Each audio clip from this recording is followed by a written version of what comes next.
Dogana ka sekuestruar 92 gram shufra dhe monedha ari, pajisje Apple, 37.500 euro, cigare, parfume dhe roba për fëmijë me logo të markave të mbrojtura tregtare. Shufrat e arit me pesh 53 gram dhe 11 monedha ari me pesh 39 gram janë gjetur gjatë kontrollit të bagazhit të një shtetasi turk në dalje nga të vendit nga aeroporti i Shkupit. Vlera e vlerësuar e arit arrin në 538.000 denar. Në një rast tjetër, po ashtu në aeroport, gjatë kontrollit të bagazhit të një pasagjeri, shtetas i Maqedonisë, që kishte ardhur me flutërimin nga Londra, janë gjetur 2 laptop dhe një telefon celular i markës Apple.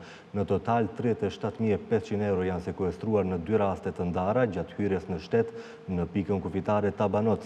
Në rastet e tjera janë sekuestruar gjithashtu para, por edhe parfume, cigare dhe veshje të markave të njohura.